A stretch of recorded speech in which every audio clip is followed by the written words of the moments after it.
Assalamualaikum warahmatullahi wabarakatuh. Yang terhormat Ibu Ari Romawati selaku dosen pengampu mata kuliah Apresiasi Sastra Indonesia. Pertama-tama marilah kita panjatkan puji syukur atas kehadirat Allah Subhanahu wa taala sehingga kita dapat melaksanakan kegiatan sehari-hari. Sebelumnya izin memperkenalkan diri, nama saya Cindy Saputra dengan NIM 008 selaku moderator yang akan memandu jalannya presentasi pada kelompok kami. Selanjutnya ada anggota kelompok saya yaitu Riza Umami dengan NIM 208 sebagai pemateri 1, dan pemateri 2 ada Sofi Hoirunisa dengan NPM 047, dan selanjutnya pemateri 3 ada Febriani dengan NPM 016, dan pemateri 4 ada Irviani dengan NPM 010, dan yang terakhir ada Putri Aulia Rahma dengan NPM 049. Selanjutnya penyampaian materi. Materi pertama yaitu pengertian kerangka karangan dan syarat kerangka karangan yang akan dibawakan oleh Riza Umami. Kepada saudari Riza Umami, saya persilahkan. Perkenalkan, nama saya Riza Umami dengan NIM 208. Di sini saya sebagai pemateri 1 yang akan menjelaskan tentang pengertian kerangka karangan. Menurut Nursito, kerangka karangan adalah rencana teratur tentang pembagian dan penyusunan gagasan. Kerangka karangan yang belum final disebut outline sementara, sedangkan kerangka karangan yang sudah tersusun rapi dan lengkap disebut outline final.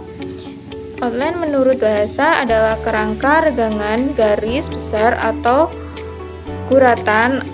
Jadi outline merupakan rencana penulisan yang memuat garis-garis besar dari suatu karangan yang akan digarap dan merupakan rangkaian ide-ide yang disusun secara sistematis, logis, jelas, terstruktur, dan teratur.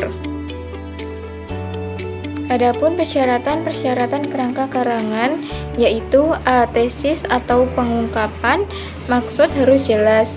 B. Tiap unit dalam kerangka karangan mengandung satu gagasan. C. Pokok-pokok dalam kerangka karangan harus disusun secara logis. D. Harus mempergunakan pasangan simbol yang konsisten. Mungkin itu saja yang dapat saya sampaikan. Saya kembalikan ke moderator. Oke, baik. Selanjutnya materi akan dibawakan oleh Sofi Hoirunisa. Kepada Sofi Hoirunisa dipersilakan. Sebelumnya, izin memperkenalkan diri, nama saya Sofia Hoirunisa dengan NPM 047. Di sini saya sebagai materi kedua akan menjelaskan tentang tesis atau pengungkapan maksud harus jelas. Jadi, tesis atau pengungkapan maksud merupakan tema dari karangan yang digarap. Sebab itu, perumusan tesis atau pengungkapan maksud harus dirumuskan dengan jelas dalam struktur kalimat yang baik. Jelas menampilkan topik mana yang dijadikan landasan uraian dan tujuan mana yang akan dicapai oleh landasan tadi. Tesis atau pengungkapan maksud yang akan mengarahkan karangan itu. Selanjutnya ada tiap unit dalam kerangka karangan hanya mengundang satu gagasan. Karena tiap unit dalam kerangka karangan, baik unit atas maupun unit bawah, tidak boleh mengandung lebih dari satu gagasan pokok. Maka akibatnya tidak boleh ada niat yang terkait. Atau dalam frasa koordinatif, bila ada 2 atau 3 pokok dimasukkan bersama-sama dalam satu simbol yang sama, maka hubungan strukturnya tidak akan tampak jelas. Bila terjadi hal demikian, maka unit itu harus segera direvisi. Bila kedua gagasan tersebut dalam keadaan setara, maka masing-masingnya harus ditempatkan dalam urutan simbol yang sama derajatnya. Bila terjadi gagasan-gagasan yang tak setara, maka ide-ide yang berbeda tingkatannya itu harus ditempatkan dalam simbol-simbol yang berlainan derajatnya. Sekian, terima kasih. Oke, terima kasih. Selanjutnya materi akan dibawakan oleh Saudari Irviani. Kepada Saudari Irviani, saya persilakan. Pokok-pokok dalam kerangka karangan harus disusun secara logis. Persoalan-persoalan atau pokok-pokok yang dicatat di bawah judul-judul atasan harus sungguh-sungguh bersifat bawahan dan tidak boleh sama atau lebih tinggi dari judul atasannya. Dan lebih lagi, tidak boleh ada sebuah pokok bawahan yang ditempatkan di sebuah pokok atasan tetapi sama sekali tidak mempunyai hubungan pokok atasannya itu. Tiap pokok bawahan harus secara langsung dan logis menunjang atau memperkuat pokok atasannya. Oleh sebab itu, kerangka karangan yang disusun secara logis dan teratur mempersoalkan 3 hal, yaitu 1. Apakah tiap unit yang lebih tinggi telah diperinci secara maksimal. 2. Apakah tiap perincian mempunyai hubungan langsung dengan unit atasan langsungnya. Dan yang ketiga, apakah urutan perincian itu sudah baik dan teratur. Materi selanjutnya adalah harus menggunakan pasangan simbol yang konsisten. Penggunaan pasangan simbol yang konsisten mencakup 2 hal, yaitu pemakaian angka dan huruf sebagai penanda tingkatan dan urutan unit-unitnya, dan tipografi, yaitu penempatan angka dan huruf penanda tingkatan dan teks tiap unit kerangka karangan. Pemakaian angka dan huruf sebagai penanda tingkat dan urutan unit-unit kerangka karangan biasanya mempunyai kompetensi sebagai berikut. A. Angka Romawi dipakai untuk tingkat pertama. B. Huruf kapital dipakai untuk tingkat kedua. C. Angka Arab dipakai untuk menandai tingkat ketiga. D. Huruf kecil dipakai untuk menandakan tingkat keempat. E. Angka Arab dalam kurung dipakai untuk menandakan tingkat kelima. F. Di huruf kecil dalam kurung dipakai untuk menandai tingkat 6. Cukup sekian materi yang dapat saya sampaikan. Saya kembalikan ke moderator. Oke, terima kasih. Selanjutnya materi akan dibawakan oleh Febriliani. Kepada saudari Febriliani dipersilahkan. Baiklah, di sini saya akan melanjutkan materi yang telah disampaikan oleh rekan saya, yaitu fungsi kerangka karangan sebuah dongeng, yaitu memudahkan pengelolaan susunan karangan agar teratur dan sistematis, memudahkan penulis dalam menguraikan setiap permasalahan, membantu menyeleksi materi yang penting maupun tidak penting, memudahkan penulis menciptakan klimaks yang berbeda-beda, menghindari penggarapan sebuah topik sampai 2 kali atau lebih, sebagai pedoman untuk menentukan jenis data yang harus dikumpulkan, sebagai patokan bagi penulis dalam menguraikan karangan secara sistematis, memberi gambaran umum mengenai pokok yang akan dibahas atau dianalisis dalam karangan. Selanjutnya, bentuk kerangka karangan sebuah dongeng. Yang pertama, karangan deskripsi. Bentuk karangan seperti ini banyak dijumpai dalam berbagai bentuk karangan. Misalnya, novel, cerpen, laporan atau berita. Deskripsi adalah tulisan yang menggambarkan bentuk objek, pengamatan, rupa, sifat, rasa, atau corak yang melukiskan perasaan. Yang kedua, karangan narasi. Karangan narasi secara sederhana dikenal sebagai cerita, peristiwa, atau kejadian dalam satu urutan waktu yang ada pula tokoh yang menghadapi suatu fakta maupun fiksi.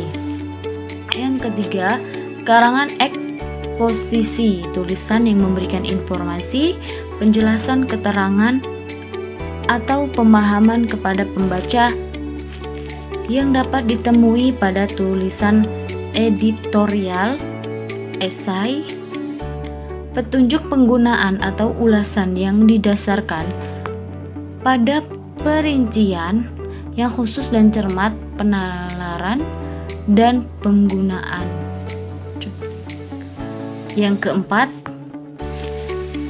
karangan argumentasi.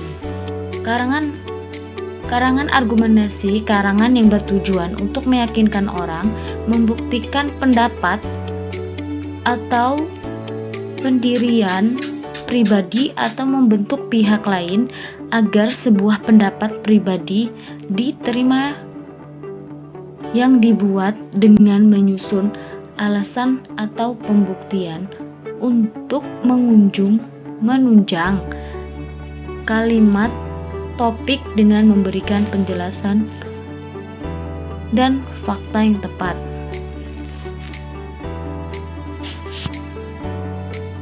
Kelima, yaitu karangan persuasi. Karangan persuasi bertujuan untuk mempengaruhi pembaca untuk berbuat sesuatu. Baik, saya kembalikan ke moderator. Oke, terima kasih. Selanjutnya materi terakhir yang akan dibawakan oleh Putri Aulia Rahma kepada Saudari Putri. Saya persilakan. Baik, di sini saya akan melanjutkan materi selanjutnya, yaitu tentang langkah-langkah kerangka karangan sebuah dongeng. Yang pertama ada menentukan tema dan judul. Yang kedua, mengumpulkan bahan. Yang ketiga, menyeleksi bahasa. Yang keempat, membuat kerangka. Kelima, mengembangkan kerangka karangan. Materi selanjutnya yaitu kriteria kerangka karangan sebuah dongeng. Terdapat beberapa kriteria penggunaan bahasa dalam pengembangan bahan ajar. Sayuti menyebutkan kriteria kelayakan bahasa yang baik sebagai berikut. Untuk menyusun kerangka karangan yang baik, penulis perlu memperhatikan kriteria berikut. Yang pertama, kesesuaian pemakaian bahasa dengan perkembangan intelektual, sosial, dan emosional siswa. Yang kedua, pemakaian bahasa yang komunikatif, indikatornya adalah keterbacaan, pesan, dan ketepatan kata kebahasaan.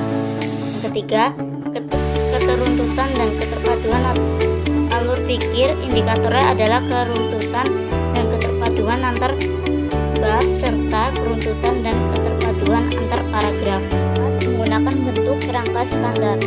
5. Menggunakan inden atau lurus secara konsisten dan tidak mengombinasikan bentuk-bentuk tersebut secara bersamaan dalam sebuah kerangka karangan. Yang keenam, menggunakan penomoran secara konsisten. Contohnya, angka desimal, angka Romawi, kombinasi angka Romawi, huruf, dan angka Arab.